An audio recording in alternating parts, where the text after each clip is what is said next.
Hello there, everybody. I'm joined by Greg, and we're here to do another deck video. This is a classic Hyperdrive. This is an objective from Coruscant that I've always wanted to figure out how to run. We are going to use some V cards in here, but we'll talk about the original objective. How do we make this work, Greg? Welcome, by the way. Thank you. Thanks, Matt. Yeah, this is a good question.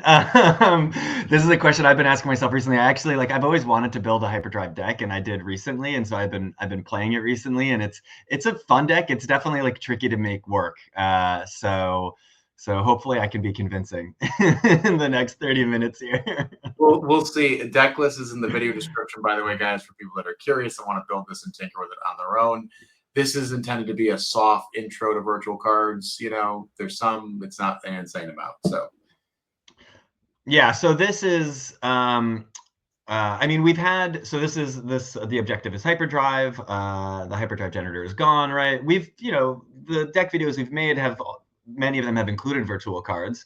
This is the first one where the objective is virtual, though originally this is a Decipher objective, but the PC has made some minor tweaks to it, which are very helpful and make the deck far more playable than it was otherwise, right? It just was not a playable deck in the meta. And so I'll talk about the differences a little bit, but sort of briefly what you have here, it's an episode 1 deck, right?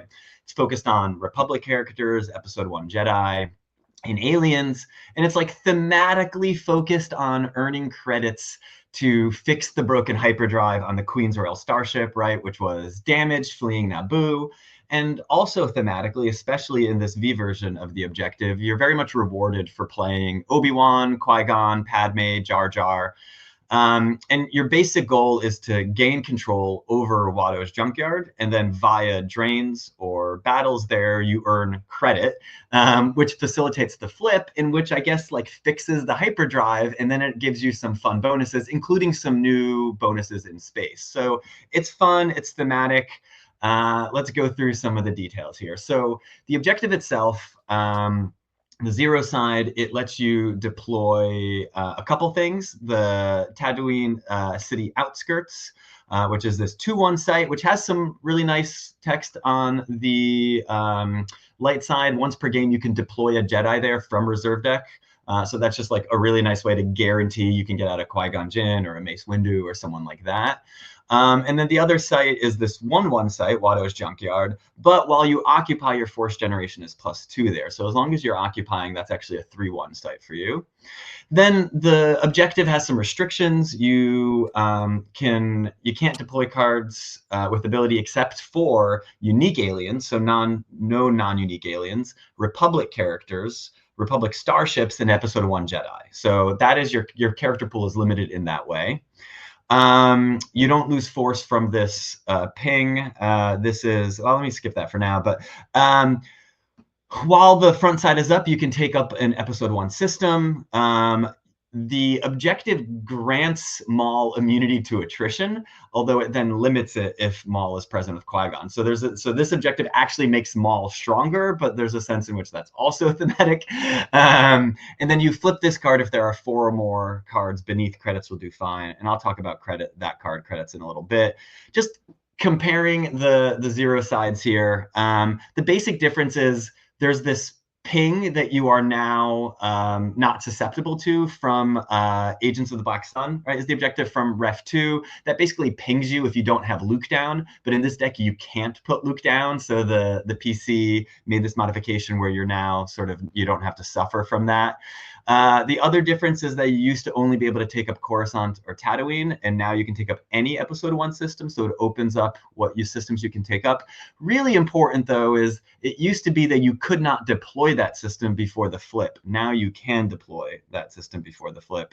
And then the other difference is that Maul's immunity, it used to be Maul was immune full stop. Now, if you've got Qui-Gon down in front of him, he is no longer fully immune to attrition. So these are the differences here. And then the 7 side, basically once you get that flip, it's got some nice bonuses for power and forfeit bonuses for your unique Republic characters. Aliens can't have their deploy cost modified. So if you're playing like a scum deck, right, a court deck or a My Kind of Scum or a CCT, the dark side player is no longer getting those deployment modifications to their aliens. The big stuff on the 7 side, though, is whenever you complete a non-substituted battle destiny draw, you can retrieve a force. That's not once per turn. It's not even once per battle. Just literally every time you complete a non-substituted draw, so it doesn't work with like all wings report in or smokescreen or something like that.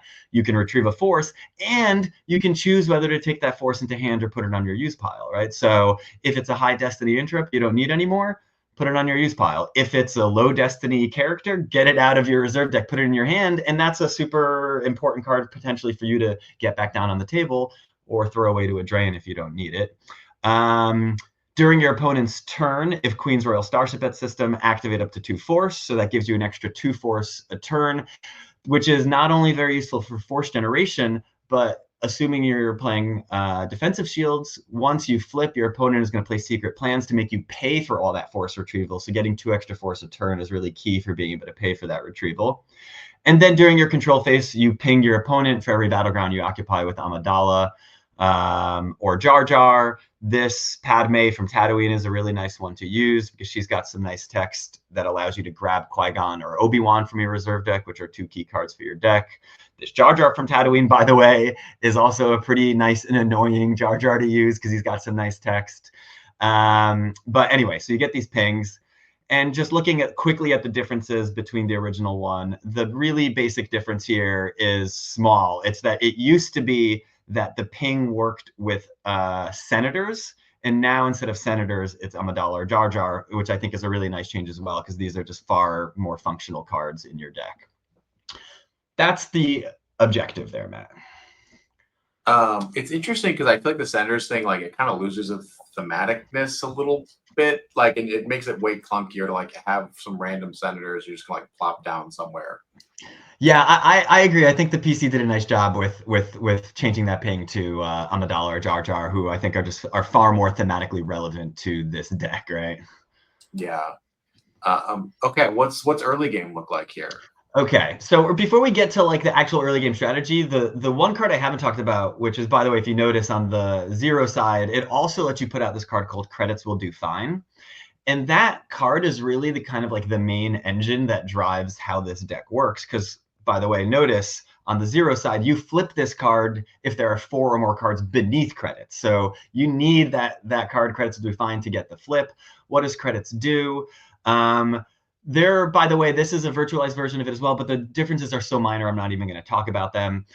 So the idea is, when you initiate a force drain or have won a battle at Watto's Junkyard, it pings your opponent 1 force, and that force must go beneath Credits Will Do Fine.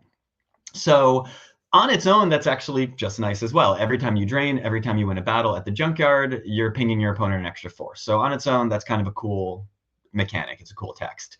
But as I mentioned, not only are you getting that 1 extra force you're taking from your opponent every turn, but you're also, once you have 4 cards beneath credits, now you get the flip. Which, by the way, note, because you could only do this really once a turn, generally speaking, it's going to take you 4 turns to get this flip, with some exceptions I'll talk about. But this is one of the reasons that this is not a super popular deck, because in like today's meta, not being able to flip until at the very least like turn 5 or something like that, right? Because you're not force draining or battling that first turn, is a cost, right? And so that's one of the reasons I think this deck is not as popular. But I think it's a fun deck, and I think you can make it work.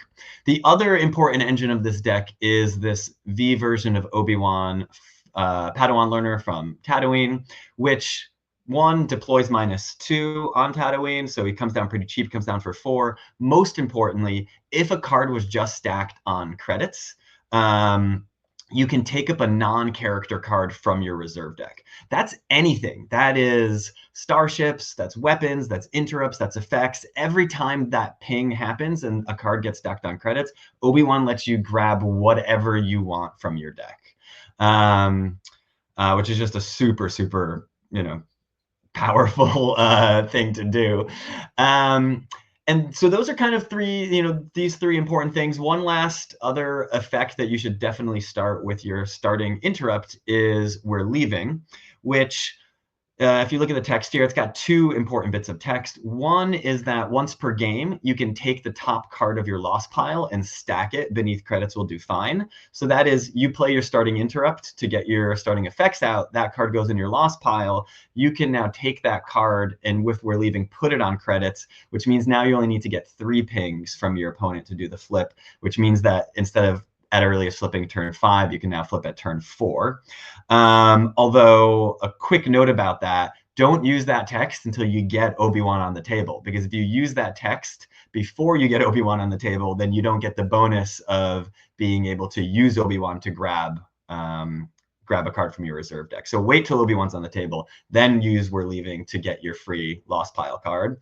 And then the other bit of text here is that you can examine, basically you take 2 cards off of We're Leaving and you can exchange them for a starship in your lost pile or one from your reserve deck. So basically it lets you grab a starship right out of your reserve deck or out of your lost pile by taking 2 cards off of credits will do fine and putting them back into the lost pile.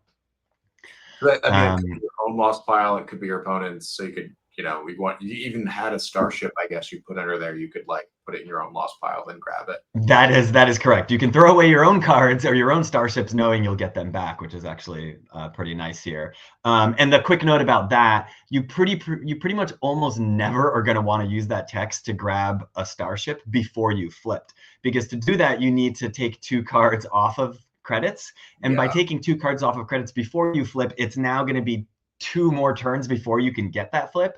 So 99% of the time, you're going to want to wait till you flip to use this text to grab starships. You really have to be in a huge bind to want to use that before you flip, because otherwise you're basically not going to flip. So keep that in mind as well. Makes sense there. And I guess there's no way they flip it back, right? So there is no way to flip you back. So once you're flipped, you are flipped. That bonus on the 7 side stays forever. And as long as you keep pinging, you can keep exchanging 2 cards under credits will do fine to dig starships out of your lost pile or out of your reserve deck, which means that you can battle with starships, lose them, get them back, battle, lose them, get them back. And as long as you have enough cards under credits, you can keep cycling this. Cool. All right, let's see what we do here. Okay, so the actual early game, so here's your setup, right? You've got the objective, you've got the credits. I've got my 3 starting effects. You can do this in different ways. I'll say a quick thing about why I do it my way, but I'm not going to go into a lot of details about some of these choices because there's just so many different ways to build this deck, depending on what kind of strategy you want to go with. You've got the 2 sites that you've started with. A quick note about force generation in this deck. So I should note, right? You start with basically 3 force on the table plus 1 for you. You start with 4. Watto's Junkyard gives you an extra 2 if you occupy it, so that brings you up to 6. The objective allows you to pull a system, so that's going to bring you up to 8. That's not a lot, 8 force, so you need more force. This is one of the reasons I use Jedi Business, which allows you to grab another site. That might bring you up to 10. One of the reasons I have Walkling in this deck is for the extra force generation. That brings me up to 11. You can do other things, other standard things like using a couple Wisas and a Boss Nash Chambers to get an extra 2, or a couple Speak with the Jedi Councils and Coruscant Jedi Council Chamber to get extra force. I don't use those. One of the reasons I don't is that because I'm using Jedi Business, and I'll talk about this in a little bit, I've got a kind of Jedi-focused deck, and remember, Jedi are generating their own force, so for me it's enough. But just keep in mind force generation in this deck. Okay. You've got your starter, you got your things at the start of the game. One thing to note at the beginning, grabbing that system from your reserve deck is a once per game move. Do that before the turn starts. Don't activate it. Don't wait till you've activated force. Grab that system out of your deck while it's 100% guaranteed to be in there. I use Geonosis. I like it. It's a 2/1 site and it limits my opponent's drain to 1. I used to use, or I tried using for a little bit, Camino. One of the reasons I was using Camino is that Camino lets you grab a free another 2/0 site, but it also opens you up to a drain of 2, so I didn't really love using it. Anyway, choose whatever you want. Look at what episode 1 systems are out there. Getting to the actual game, turn 1. You really want to work to get Obi-Wan out at Watto's Junkyard as soon as possible because, right, it's so important to occupy to get that extra 2 force, and it's so important to get that drain going for the ping. I have a couple Obis in my deck. I have like 3. I also have a couple of those Padmes that help me grab Obi. So I'm not guaranteed to get Obi turn 1, but the goal is to get Obi down as quickly as possible to the junkyard. Ideally, back him up with something like a Jedi lightsaber as well. How do you get that lightsaber on him? This is why I have Jedi Business in my deck, which if you look at the text here, it's got some fun text. Qui-Gon's deploy -1. Mace is immune to attrition with some exceptions. Once per turn, you can deploy an episode 1 lightsaber. That's Mace's lightsaber, it's Qui-Gon Jinn's lightsaber, it's Obi-Wan's matching lightsaber, but you can also use these generic Jedi lightsabers that the PC made that are also episode 1. Jedi Business, by the way, also lets you grab some Force Generation, Malastir, most Espa, or Nightclub. That's a once per game move, so you got to choose one of these. If you want to do a system, like a kind of space heavy deck, you can do Malastir. If you want to go for the sort of a big drain, you can use the Nightclub, which gives you allows you to drain 2, although it also opens you up to a drain of, well, they all open you up to a drain of 2. But you can go for a bigger drain of 2 there, or you can use Tattooing Mos Espa, which doesn't give you a drain of 2. I use Mos Espa. I give up the extra drain just because I like everything concentrated on Tatooine. But again, this is kind of up to you. One thing to just quickly note, though, is that it's either or. Either you grab a lightsaber or you grab one of these sites. You can't do both in a turn. So you got to choose which one you want to do on any given turn. So let's say, what do you do here if you need a sight and that lightsaber? There, you have some options, right? You can use Jedi Business to grab your sight. And then you can, once you have Obi down, use the "we're leaving" text to stack your lost card onto credits, to then use Obi's text to go grab your lightsaber and put that lightsaber on there. Hopefully you don't do that, because one of the really nice things about Obi's texts is that because he can grab anything, you really want to ideally be able to get that lightsaber on him via another mean, so that you can grab some really important supporting cards to protect the junkyard in the early rounds, like a Rebel Barrier, like a Blaster Deflection, like a Sorry About the Mess. Something along those lines is going to be some really much needed protection for your characters in the first round or 2 before you're able to back up the site, and it's really important that you do that. So you're gonna have to make some choices here in the early game. What do you do if you don't get Obi or Padme to get Obi at the beginning of the game? You can wait a turn. You can draw up your cards turn 1 and try to grab, hopefully you grab a Padme or an Obi, but you really can't afford to wait more than that, right? Because remember, it takes so many turns to flip. Modern day games are just not going to last long enough for you to wait 2 or 3 rounds to get to the junkyard. So if you don't get Obi quickly, go to the junkyard with other characters, right? You still get, the Obi is nice because you get to draw cards from your reserve deck, but the ping works whoever you have at the Wados junkyard, right? So it's important to get the ping going. It's important to get the extra force generation going. Don't wait too long if you don't get Obi. Okay, so that's really, the early game is that, getting down there. And I guess worst case scenario, you can always like deploy. Actually, Obi's not a Jedi, so he's a Padawan, so you can't get him from. You can't get him, but you absolutely can deploy a Jedi to the outskirts using that text on the outskirts and then slide that Jedi over to the junkyard. So either use what cards you have in your hands, thanks for that, Matt, yeah, or use the outskirts text to deploy a Jedi and slide them over. But again, don't wait too long. You don't want to deploy so quick that you don't have backup, but you wait too long and it's going to take too long to flip, right? Okay, so what next? So once you've got that going, the mid game is really, again, it's focused on stacking cards on credits, right? So you want to maintain presence or control at the junkyard, and ideally, if no one's there, if your opponent's not there, you drain at the junkyard. You add one with your lightsaber or whatever, so you're draining for 2, maybe 3 if you have a couple of lightsabers there. That drain pings your opponent. You stack that card on credits. That then initiates Obi-Wan's text, which lets you grab a card from your reserve deck. And I should say, in this deck, I find this the most difficult and stressful and anxiety-ridden moment of these games, because there are just so many cards to pick from, right? It's literally everything but your characters. So you might have 20 or 30 cards you have to choose from every single turn. It's a very, very decision heavy process. And I am slow at this. And I want to put out a public apology to everyone I've played with this deck, because it takes me so long to figure out what the right card is. It's very hard to figure out from your 30 cards what's the best card. But the idea is to shoot for trying to pick the best card in the moment, given, given the context, given the needs on the table. What might that look like? I'm not going to go through everything, but just notice there's a lot of great interrupts that you might want to be playing in this deck, right? That are going to be really useful. I already talked about Rebel Barrier, Blaster Deflection. Sorry about the mess. Dodge is a really useful card. Clash of Sabers, of course. Jedi Levs. Old Ben to keep a character on the table who you might have just lost. Smokescreen if you're doing a Jedi version of this deck. A nice sense. Most impressive. Jedi's Resilience. There's a couple good episode 1 interrupts, right, that you might want to play as well, that, like, especially some of these virtualized versions, there's some good effects like Disarmed, Meditation. Projection of a Skywalker can be really useful, by the way, because that allows you to limit your opponent's drain elsewhere. There's a billion cards to choose from.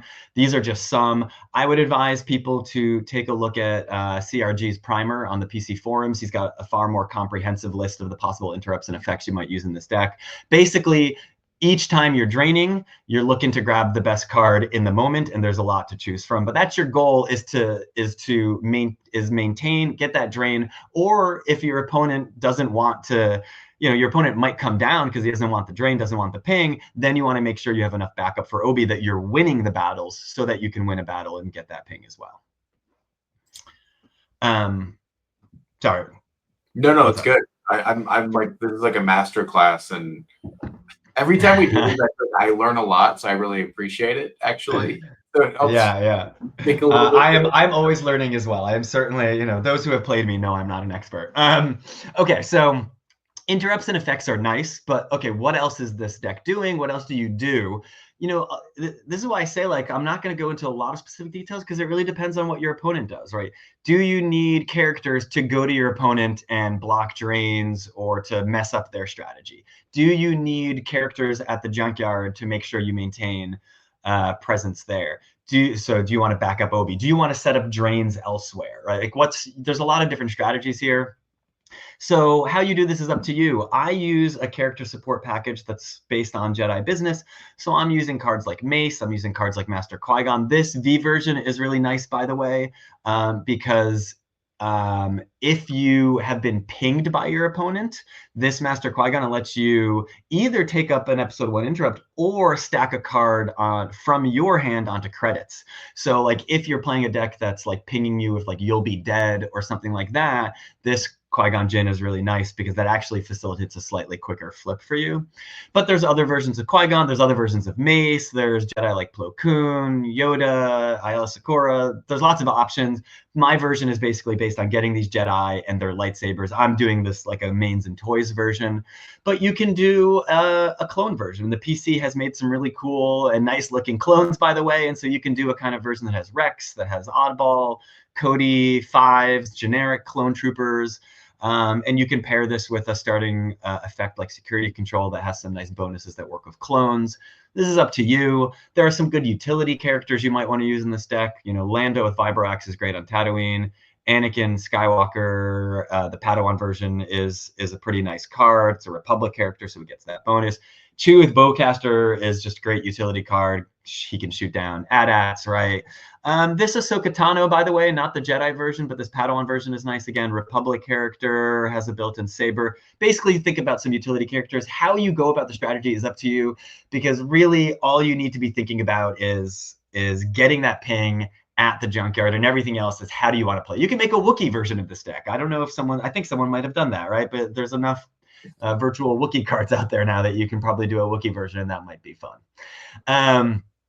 So I'm not going to go into details about that kind of strategy, but those are the kinds of things you want to be thinking about, right? Which is what cards, what interrupts, effects, devices, so on, you're drawing from your reserve deck with Obi, making sure you're facilitating that drain or winning battles, and then using your character package and whatever else to either mess up your opponent's strategy, back up your strategy, get extra drains, so on and so forth. Okay, so we've flipped. What do we do now that we've flipped? It's turn 5. Okay. Yeah, so let's say you flipped. So again, you can do this in 3 turns. So let's say around turn 4, right? You're flipping. Now you're moving into the late game. What's happening? So remember, by the way, this flip, it takes a number of turns. This is why people don't like it. But remember, that flip gives you some great bonuses. You've got the bonuses to your Republic characters. You've got this amazing retrieval bonus every time you draw a battle destiny. You've got the extra force you're generating, and you've got the pings with Amidala or Jar Jar. So now is a good time, because notice that extra force you're generating is when Queen's Royal Starship is out of system. Now it's a good time to talk about the space package of this deck, which is pretty light in this deck. But let's go through it. Now, I should note, even though I'm talking about this in the late game, you don't have to wait till you flip to go to space by any means, right? In fact, keep in mind, if you're only on the ground, it's very expensive to drain because your opponent is likely going to play battle order, right? So you're going to have to be paying for each of those drains at the junkyard and potentially elsewhere. So there might be reasons for you to go to space earlier so that you can get around battle order, so you don't have to pay for your drains. And one thing to keep in mind is, you don't really have to worry about losing starships, because any starships you lose in the first couple rounds, you can get back with We're Leaving in later rounds by taking 2 cards off credits and then grabbing starships out of your lost pile. And remember, you also might just be retrieving starships when you're battling as well. So just keep this in mind. You can go to space earlier, but Queen's Royal Starship is very clearly the main engine of this, because it allows you, of your space package, because it allows you to activate that 2 force every turn. Queen's Royal Starship is also very nice because it's just a good card, right? It's 6 power. It's got Rick on it, this V version, who's got an ability of 3. R2 deploys -2 to it. Most importantly, while we need a new one on table, which is the 7 side of the objective, it adds an extra battle destiny. And so the really nice thing about the Starship is, not only does it let you activate an extra 2 force, it's giving you 2 battle destinies in space as long as you've got a pilot on it. So this is a key card. You definitely want to have this. This version of R2 from Theed Palace, by the way, is really nice. Not only it's a nice destiny, he's coming down from -2, so he's coming down cheap. But when in battle, you can take R2, put him in the used pile to cancel a just drawn destiny. So this R2 is very nice to cancel a destiny. I really like this interrupt, by the way. It's a V interrupt that works really nicely. It makes your Republic starfighters at power +1 and immune to attrition. So one of the things that's really nice about the Queen's Royal Starship here is that if you got a pilot on it, it's at 9 power. You throw R2 on it, it's at 11 power. It's drawing 2 destiny. With this interrupt here, it's immune to attrition. So you've got this one ship that's 11 power, drawing 2 destiny, immune to attrition, and then each of those destiny draws, you're retrieving a card when you draw them. So this is a really nice ship. I also use Acclimators in this deck. They're a fun V card, the PC mid as well. They add 1 to attrition against opponent for each piloted Republic starship here. There's a couple others, but that you can choose from. So just make sure to do your searching and see what your available Republic starships are. But my basic space package is just the Rick and Queen's Royal Starship and a couple Acclimators, and that's it. You don't need very much, because remember, you can get them with We're Leaving by removing cards off credits, and you can also just retrieve them when you're just battling generally. So your opponent battles into you, you have to lose a starship, or let's say you battle into your opponent, you have to lose a starship, they battle back into you, you retrieve that starship, right? You can put it down the next turn. So you can really cycle these starships pretty well. And I guess you can also find them via Obi, like you can get them when you stack a card. Correct. So you can get them out of your deck when you stack a card. I tend to not use Obi for that unless I absolutely have to. I'm usually looking for other cards because, again, generally you're either going to lose them by mistake, right? You might top deck them, but then you can retrieve them later, or you draw them in your hand. You don't want to, like I said, you shouldn't be afraid to go to space early, but you want to be careful you don't go too early without backup. So I usually won't go to space too early, and so I've got some time. But yeah, you're absolutely right. You can use Obi to grab any starships from your reserve deck if you need them, right? If that's the card you need, I mean, that's the nice thing about Obi. If that's the card you need, then grab it, right? Again, it's a difficult decision to know what the best card is, but that's what's really nice about Obi's deck, and what's really nice about the synergy of the kind of credits We're Leaving Obi objective set of cards here. All right, so how do we end this? And I'm curious about what some good and bad matchups are. I feel like Yeah, I mean, by the way, I mean, how you end it is there's, I guess there's a couple different ways, right? So this is actually, there's no more slides. I got nothing else to show you. So how do you end this? Now, on the one hand, I will say, like, you know, any kind of mains and toys deck, you don't necessarily have to rely on the flip. There are, you know, and especially because there's an incentive for your opponent to come down to Watto's Junkyard to keep you from pinging and keep you from flipping. You can sometimes win with this deck just through battling, right? In the first couple rounds, right? Just a blowout battle early on is not unlikely. So that's one way. The other thing to remember is that, you know, not only is this just a nice deck in terms of, like, you know, you've got multiple battle destinies in space, you've got potentially Jedi or clones on the ground, swinging or shooting, whatever it is. That retrieval text, especially being able to retrieve into your hand, is just so valuable that you just have this huge leg up on. You know, if you battle more than once in a turn, and you have more than one battle destiny you're drawing, when you do so, you have just retrieved 2 or 3 cards. And that's maybe on your turn. If you battle again on your opponent's turn, that's a couple more cards you're retrieving a lot, right, in the latter stages of this. And remember, you're retrieving potentially some of those cards directly into hand, which might be a key character you just lost last turn, which you get right back into hand and throw right back down. So that kind of recycling is really how you can end up winning, is that's just a huge advantage to have it against your opponent. What about some bad matchups? Like, what is this, like, a bad matchup like? Yeah, good question. Oh, one more thing I should say, just also how you win. Remember, you're draining, you're pinging your opponent, right? So they're losing an extra force a turn with credits, and on the flip, you're pinging with potentially Amidala and Jar Jar. So another, like a Prophet deck, the pings add up as well. Okay, what's a bad matchup? Maul is a problem for this deck, right? You know, Maul is just a beast generally, but your deck gives him kind of free immunity, so that is certainly an issue. What else is, you know, any kind of, like, I mean, this deck does well against mains, but certainly if your opponent is you know, is coming down with too many mains too early. Really, I'd say Maul is a threat. You get just, you know, Maul's a danger. You also, again, because there's this incentive for you to start this ping early, you have to be worried about an opponent who can come down too quick and kick you off the junkyard, and then sort of maintain a stronghold there where you can't drain and you can't win battles, because then you just have no ability to flip. So that's a danger. I guess if your opponent can, at least in my version with the Jedi, if your opponent can spread too much, that can be tricky to cover, especially in the early rounds. Later rounds, when you're retrieving more characters, that's a big help. But certainly if your opponent is able to spread quickly, that's like a bit difficult for you to address. So I'd say those are some things off the top of my head. I'm pretty new to this deck, so I don't have a perfect sense for the, you know, which matchups are the worst and which matchups are the best. So those are some general things I can say about what to watch out for, but I don't feel confident enough yet about sort of being able to say, like, here's the decks it's good against, here's the decks it's weak against. I feel like whenever I watch our videos, or I should not watch, but do these videos, I always want to go make this deck, because I think this is actually very cool. And maybe trying to make it with clones would be interesting. It seems like it might be a little less synergetic, perhaps, but maybe more fun. Yeah, I don't know. I mean, yeah, is it less synergetic? I guess that you know, that effect security control, I mean, works really well with the clones, and I think that, you know, will provide some synergy there, especially if you're getting, I can't remember, I haven't looked at the clones in detail, but if, you know, if they're adding, any of them are adding Battle Destiny, remember, once you flip, that is, that's getting you extra retrieval with those clones, both, you know, on the ground there.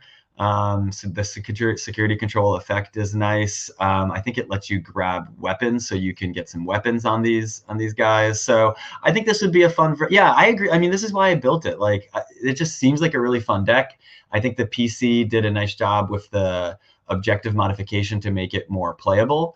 And so yeah, I wanted to build it for a while, and it's been fun to play. I've won some, I've lost some. I've definitely had a lot of fun every time I played it, other than what I said, which is that it's really like, you know, that choice of which exact card to pick is like stress inducing. Better players than me who kind of see what they need right away might have less stress playing this deck, but it is very fun, other than that one very difficult decision I have to do once around. Well, Greg, really appreciate the tutorial here and the walkthrough. I'd love to hear people's thoughts. How do they run this? You know, what they're. It's also the thing that's most mind blowing to me is how they really didn't change that much in the objective. They just like tweaked like 2 things, and it worked. Because I've tried making this in like retro, like whatever, just paper before, and I'm like, this just doesn't work. And it turns out it's like maybe deploying systems and like 1 or 2 other tweaks like can kind of make it work. Yeah, it's really interesting. I agree. It's like the tweaks were very, very minor, but you know, and again, I don't think this is a tier 1 deck even with those tweaks, but the tweaks, even though they were minor, were still significant for the playability of this deck. So I think it's definitely worth trying out. Those, you know, people who have not, you know, again, like if you've been watching our videos, they all include V cards. So, you know, you're probably likely used to some V cards, but, you know, for those who haven't played them, this might be a good soft entry because it's a decipher objective. The tweaks are pretty minor, but it does depend on some really interesting V cards to make it work. Absolutely. So we'll call it there. That's all we've got, guys. Like, subscribe, check out the video description for more info and a deck list. But otherwise, we'll catch you guys later.